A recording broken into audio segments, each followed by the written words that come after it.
पापा, मुझे शानदार डीएसएलआर कैमरा चाहिए। हम लोग कॉलेज ट्रिप पर केरला जा रहे हैं अगले हफ्ते। प्लीज पापा। कहती हुई मानसी पास ही लैपटॉप पर काम कर रहे अपने पापा मिस्टर किशोर के पास ही सोफे पर बैठती हुई बोली। मिस्टर किशोर ने मानसी पर एक नजर डाली और मुस्कुराते हुए फिर से अपने लैपटॉप में लग गए। पापा, आप सुन रहे हैं ना? पापा प्लीज। बेचारा सा मुंह बनाती हुई मानसी फिर से बोली। अब आप ही समझाइए इसे, कब से मेरे पीछे पड़ी है। कैमरा चाहिए, कैमरा चाहिए। पहले तो 4 इतने महंगे कैमरे पड़े हैं, लेकिन नहीं, फिर से नया ट्रिप और फिर से इसके नए कैमरे की फरमाइश। पागल हो चुकी हूं मैं तो। किचन का काम पूरा करके मिस्टर किशोर के सामने ही एक सोफे पर बैठते हुए मानसी की मां रानी बोली। अपनी मां की बात सुनकर मानसी छोटे बच्चों की तरह मुंह फैलाकर अपनी गर्दन नीचे कर कर वहीं बैठी रही। हाँ मनु, तुम्हारी मम्मी सही कह रही हैं। पहले से ही तुम्हारे पास 4-4 कैमरे पड़े हैं, और अब क्या करोगी तुम? अपने लैपटॉप में देखते हुए मिस्टर किशोर बोले। मानसी चुपचाप बैठी अपने अंगूठे के नाखून से जमीन को रच रही थी। फिर थोड़ी देर बाद वहां से उठकर चली गई। मिस्टर किशोर और मानसी की मां रानी उसे जाते हुए देखते रहे। क्या रानी साहिबा, कर दिया ना उदास मेरी बेटी को? आपको पता है ना कि मैं अपनी बेटी को उदास नहीं देख सकता। अपने कमरे में जाती हुई मानसी को देखते हुए मिस्टर किशोर बोले। अभी उदास है, लेकिन कल जब अपने बर्थडे पर गिफ्ट के रूप में कैमरा देखेगी तो खुशी के मारे पागल ही हो जाएगी। कहते हुए मानसी की मां रानी मुस्कुराने लगी और पास ही पड़ा रिमोट उठाकर टीवी ऑन कर दिया। मानसी कोटा के एक मशहूर वकील की इकलौती बेटी, जिसे फोटोग्राफी का इतना शौक था कि जब भी वो किसी नई ट्रिप पर जाती तभी उसे एक नया कैमरा चाहिए होता था। अब तक मानसी के पास एक से बढ़कर एक कैमरे थे, लेकिन अब उसका कॉलेज फिर से एक ट्रिप पर जा रहा था तो मानसी को फिर से एक नया कैमरा चाहिए। बस उसी के लिए वो लगभग 10 दिनों से जिद कर रही थी। मिस्टर किशोर एक केस के सिलसिले में बहुत परेशान रहते थे, लेकिन जब भी वो अपनी बेटी की मुस्कुराहट देखते तो ना जाने कैसे उनकी परेशानी मिनटों में दूर हो जाया करती थी। कल मानसी का 22वां जन्मदिन था तो उसकी मम्मी रानी ने उसके लिए एक सरप्राइज रखा था। मां रानी और मिस्टर किशोर इस बार मानसी को बर्थडे पर कैमरा गिफ्ट करने वाले थे। दूसरे दिन घर में जोरों शोरों से मानसी के बर्थडे की तैयारियां चल रही थी। मानसी खुश तो थी, लेकिन उदास भी थी कि पापा ने उससे कैमरे के बारे में पूछा भी नहीं। शाम को मानसी के सारे दोस्त आ चुके थे। मानसी भी तैयार होकर आई। एकदम परी लग रही थी। उसका 22वां जन्मदिन जरूर था, लेकिन आज भी वो 16 से ज्यादा की नहीं लगती थी। वैसी ही मासूम सी।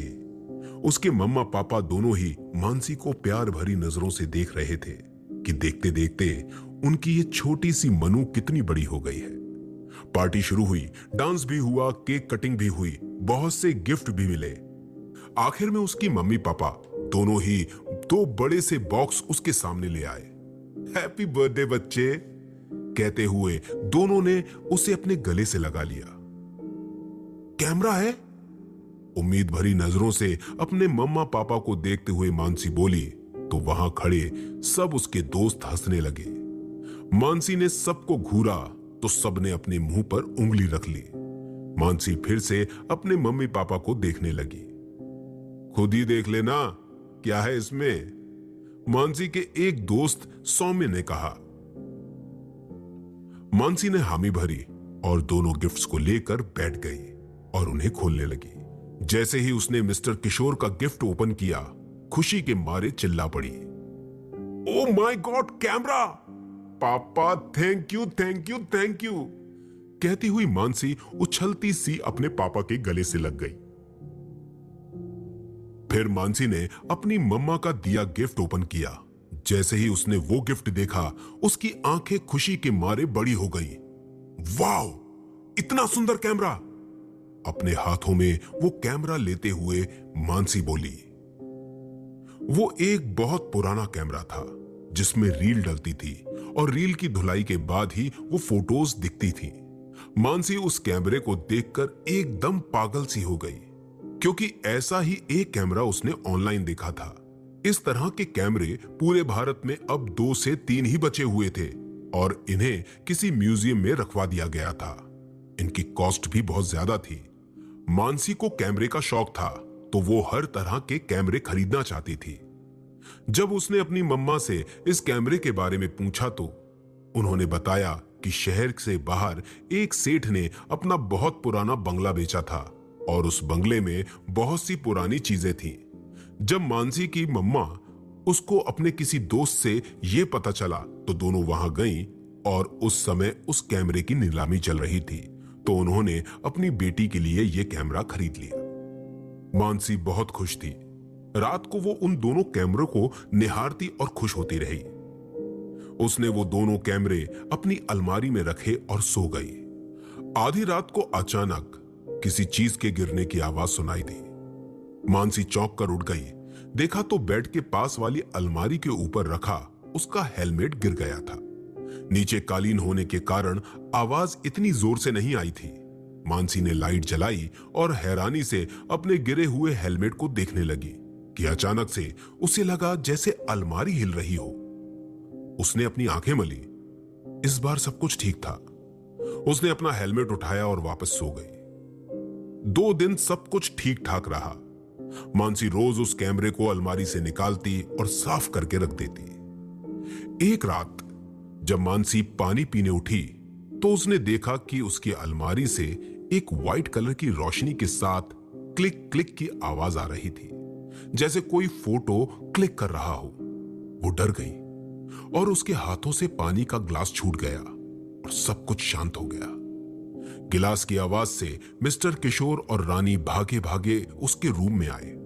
देखा तो मानसी डरी सहमी सी अपने बेड के एक कोने में बैठी हुई थी। बच्चे, क्या हुआ? तुम इतनी घबराई सी क्यों हो? मम्मा पापा दोनों उसके पास बैठे और उसके सर को सहलाते हुए उसकी मम्मा ने पूछा। मानसी ने बिना कुछ बोले ही अलमारी की तरफ इशारा किया। क्या हुआ बेटा? अलमारी है वो, तुम डरी हुई क्यों हो? मिस्टर किशोर ने पूछा। पापा पापा वो वहां उस अलमारी में कुछ है, उसमें से क्लिक की आवाज आ रही थी, डरते हुए मानसी बोली और अपनी मम्मा के सीने से चिपक गई। उसकी बात सुनकर मिस्टर किशोर हंस पड़े और अलमारी के पास जाकर अलमारी को खोला। सब कुछ सामान्य था। यहां कुछ भी नहीं है बेटा, सब कुछ तो ठीक ठाक लगता है। तुम्हारा ये कैमरा प्रेम अब सपनों में भी क्लिक क्लिक करने लगा है। मिस्टर किशोर हंसते हुए बोले और मानसी की मां रानी को उसके पास ही सो जाने का बोलकर चले गए। 4-5 दिन सब कुछ सामान्य था। उस दिन की बात मानसी अपने मन का वहम मानकर भूल चुकी थी। वो रोज उस कैमरे को साफ करती और रख देती। एक दिन उसके मम्मी पापा घर पर नहीं थे। वो 2 दिन के लिए कहीं बाहर गए थे और मानसी भी कॉलेज नहीं गई थी और मानसी अपने कैमरे को साफ कर रही थी और साफ करते करते ही ना जाने क्यों उसे क्या सूझा। उसने अपनी खिड़की खोली और बाहर के गार्डन के खूबसूरत नजारे को उस कैमरे में उतारने का उसका मन करने लगा।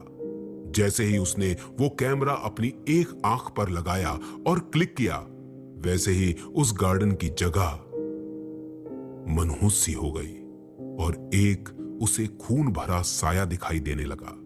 झटके से मानसी ने वो कैमरा दूर किया खुद से। यह क्या था? शायद मेरा भ्रम था, सोचते हुए मानसी ने फिर से वो कैमरा अपनी आंखों पर लगाया। तभी उसे वही एक खून भरा साया दिखाई दिया, जिसके पूरे बाल उसके चेहरे पर बिखरे थे। डर के मारे मानसी ने वो कैमरा जोर से जमीन पर पटक दिया। पटकते ही वो पुराना कैमरा टूट गया। मानसी ने उस टूटे हुए कैमरे को देखा और भागकर बाहर आ गई। उसने वो रूम भी बंद कर दिया। रात का समय था तो वो अपने मम्मी पापा के रूम में ही सो गई। दूसरे दिन जब रात को मानसी ने थोड़ी हिम्मत की और अपना रूम खोला और रूम में गई उसने इधर उधर नजर मारी तो वो हैरान हो गई। वो टूटा बिखरा कैमरा एकदम सही सलामत उसके बेड पर पड़ा था। ये यहां कैसे आया? ये तो टूटा हुआ था, मानसी ने डरते हुए खुद से ही बोला और वो डर के मारे रोने से लगी। कुछ तो है इस पुराने कैमरे में, क्या करूं मैं? मम्मी पापा भी नहीं है। खुद में ही बड़बड़ाते हुए कमरे से बाहर जाने लगी। तभी उसे फिर से क्लिक क्लिक की आवाज सुनाई दी। उसने मुड़कर देखा तो उसी कैमरे से लाइट निकल रही थी। अचानक ही सब जगह सन्नाटा सा छा गया। कुछ ही देर में उसी कैमरे से आवाज आई, रुक जाओ, मेरी मदद करो, मुक्ति दिलाओ मुझे, न्याय दिलाओ मुझे। कहते हुए उस कैमरे से आवाज आनी बंद हो गई। मानसी धीरे धीरे डरते डरते उस कैमरे के पास जाने लगी। तभी अचानक कमरे की लाइट जल्दी जल्दी ऑन ऑफ होने लगी थी। मानसी बहुत ज्यादा डर गई थी।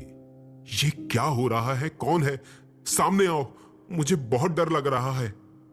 डरते हुए मानसी कुछ हिम्मत करके बोली। तभी अचानक लाइट एकदम ऑफ हो गई। जैसे ही लाइट ऑफ हुई, मानसी जोर से चिल्ला पड़ी।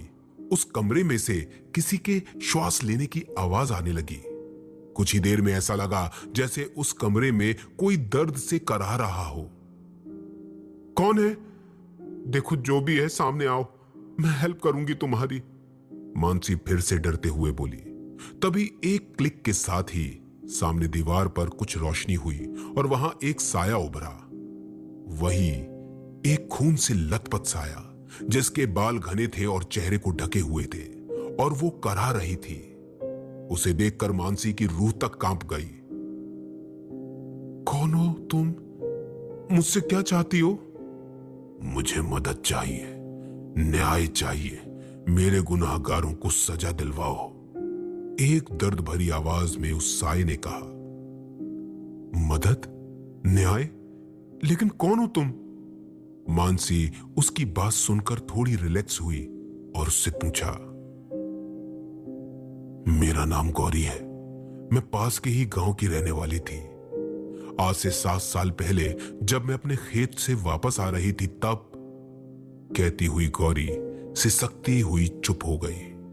हां, क्या हुआ तब? बताओ मुझे। मानसी भी उसके दर्द भरी कहानी को सुनना चाहती थी। तुम्हें मेरी कहानी सुनने के लिए मेरे साथ चलना होगा, कहते हुए उस साये ने मानसी की तरफ अपना हाथ बढ़ाया और देखते ही देखते मानसी को एक जोरों का झटका लगा और एक झटके के साथ ही मानसी एक पुरानी सी हवेली से कुछ ही दूरी पर एक खेत के पास खड़ी थी। तभी उसे कुछ ही दूरी पर एक बहुत सुंदर गांव की छोरी दिखाई दी, जिसके सर पर एक टोकरी थी जिसमें तरबूज रखे हुए थे। मानसी समझ गई कि ये तरबूज बेचने वाली गौरी ही है। वो उसके सामने गई, लेकिन वो आगे चली गई। कुछ ही देर में मानसी ने देखा कि एक रेड कलर की जीप उस तरबूज वाली के पास रुकी थी। ए लड़की, कैसे दिए लाल तरबूज? जीप में से एक स्मार्ट लेकिन आवारा सा लड़का निकला, जिसने अपनी आंखों पर गॉगल्स लगाए हुए थे और अपने शर्ट की कॉलर को ऊपर कर रखा था। उसे देखकर मानसी चौंक गई, क्योंकि ये तो उसके कॉलेज के ट्रस्टी का बेटा था। बहुत ही सस्ते दिए हैं बाबूजी, ले लीजिए, सिर्फ 20 रुपए किलो ही है, कहते हुए गौरी ने गाड़ी के बोनेट पर अपनी तरबूज की टोकरी रख दी। गौरी वहां खड़ी मोल भाव कर तरबूज तौलने लगी थी कि तभी उस गाड़ी से 2 और लड़के वहां आए और उसके आगे पीछे मंडराने लगे थे। गौरी को कुछ अजीब सा लगा, लेकिन फिर भी वो अपना काम करने में लग गई थी। ये मीठा तो है ना? पहले वाले लड़के ने अपना गॉगल्स उतारते हुए उसे ऊपर से नीचे स्कैन करते हुए बोला। हाँ हाँ बाबूजी, बहुत मीठा है, कहते हुए गौरी ने तरबूज से एक फांक काटकर उन तीनों को खिलाई। बहुत मीठी है, मेरा मतलब है कि तरबूज मीठा है, दूसरे लड़के ने कहा और बोनट पर अपनी कोहनी के बल पर अपना मुंह टिकाकर उसे देखने लगा। कुछ सोचते हुए उस पहले लड़के ने अपना गॉगल्स लगाया और उस पुरानी हवेली की ओर इशारा करते हुए बोला, यहां बहुत धूप है, चलो ना वहां चलते हैं। गौरी ने हवेली को देखा और वहां जाने से इनकार कर दिया। उसका यूं मना कर देना उन तीनों को ही अच्छा नहीं लगा। वो तीनों उसे वहां चलने के लिए कहने लगे, लेकिन उसकी ना नुकुर सुनकर उन लड़कों ने उसे जबरदस्ती उठाया और वहां ले जाने को हुए। जब उसने चिल्लाने की कोशिश की तो उसका मुंह दबा दिया गया।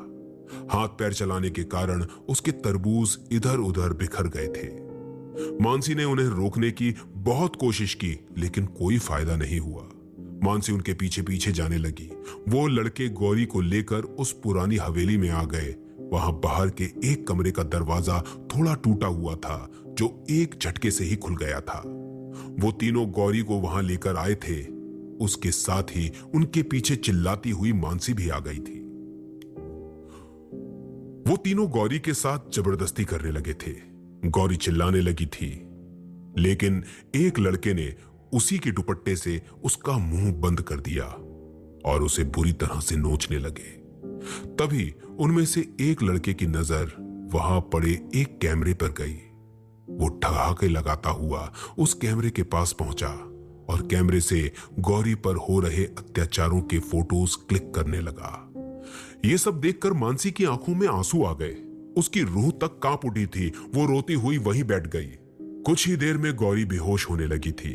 तभी उन लड़कों ने अपने साथ लाई हुई शराब उसे पिला दी और उसी के दुपट्टे से उसका गला घोटने लगे और उसे मार दिया। ये सब देखकर मानसी बुरी तरह से रोने लगी थी और जोर जोर से आवाज देकर लोगों को बुलाने लगी थी। फिर उसे याद आया कि वो उस वक्त तो वहां थी ही नहीं। तभी मानसी को गांव के लोगों की आवाज सुनाई दी और उन लड़कों को भी। लड़कों ने उसे वहीं छोड़ा और कैमरे को वहां एक अलमारी में छुपाकर वहां से भाग खड़े हुए। गौरी की बॉडी को गांव वालों ने बिना किसी रिपोर्ट को दर्ज करवाए उसके परिवार को सौंप दिया था, क्योंकि गौरी का परिवार नहीं चाहता था कि उसकी बदनामी हो। दूसरे दिन वो लड़का उस कैमरे को लेने आया और उस कैमरे को वहीं पर पटक कर तोड़ने लगा। इस घटना के 2 दिन बाद ही हवेली में अचानक हलचल हुई और देखते ही देखते वो कैमरा धीरे धीरे फिर से जुड़ गया। अब हर रात को उस हवेली के कमरे से लोगों को चीखने की आवाज सुनाई देने लगी। लोगों ने वहां से आना जाना ही छोड़ दिया था। इन सब से परेशान होकर 7 साल बाद हवेली के सेठ ने वहां रखी सारी चीजें नीलाम कर दी और हवेली बेच दी। फिर एक झटके के साथ ही मानसी अपने कमरे में थी। मानसी अभी भी रो रही थी। अब उसके सामने वो सुंदर सी गौरी खड़ी थी। गौरी, मैं बचा नहीं पाई तुम्हें, मुझे माफ कर दो, कहते हुए मानसी जमीन पर बैठ गई और रोने लगी। तुम क्यों माफी मांग रही हो? तुम तो वहां थी भी नहीं। लेकिन क्या तुम मुझे इंसाफ दिलवाओगी? मेरे उन गुनाहगारों को सजा दिलवाओगी? इस बार बहुत ही मीठी सी आवाज में गौरी बोली, हाँ, मैं जरूर करूंगी ऐसा। लेकिन वो कैमरा कहां है? सवालिया नजरों से देखते हुए मानसी ने पूछा। वो कैमरा मैंने ही वापस जोड़ दिया था, क्योंकि मरने के बाद मेरी रूह वहीं भटकने लगी थी।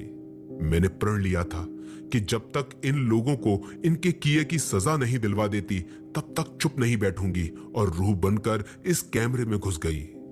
कहते हुए गौरी ने उस कैमरे की तरफ इशारा किया। सालों इंतजार किया, लेकिन कोई नहीं आया। फिर तुम्हारी मां ने यह कैमरा खरीद लिया। तुम्हारा यह कोमल हृदय देखकर मैंने तय किया कि अब तुम ही मुझे न्याय दिलवाओगी। कहती हुई गौरी उसके पास आ गई और उसे वो कैमरा उसके हाथ में थमा दिया। मानसी ने अपने मम्मी पापा को सारी बात बताई। मिस्टर किशोर के एक दोस्त, जो बहुत पहले से ही फोटोज बनाने का काम करते थे, उनसे बात कर उस कैमरे की रील को धुलवा दिया था, ताकि जब जरूरत पड़े तो वो अदालत में पेश कर सके। मानसी ने खुद ही उन अपने ट्रस्टी के बेटे और उसके दोस्तों पर एक लड़की से बलात्कार करने का दावा ठोक दिया था। अदालत में केस चला और उन फोटोज के आधार पर उन तीनों को उनकी नौकरी से बर्खास्त कर फांसी की सजा सुना दी गई। केस जीतने के बाद मानसी अपने पापा मिस्टर किशोर और अपनी मां के साथ अदालत से बाहर आई तो गौरी वहीं खड़ी मुस्कुरा रही थी। इस वक्त मिस्टर किशोर और मानसी की मां रानी भी गौरी को देख सकते थे। गौरी को न्याय मिल चुका था। अब उसकी रूह आजाद हो गई थी, उसे मुक्ति मिल गई थी और एक प्रकाश पुंज के साथ गौरी सबको आसमान की तरफ जाते हुए दिखाई दी।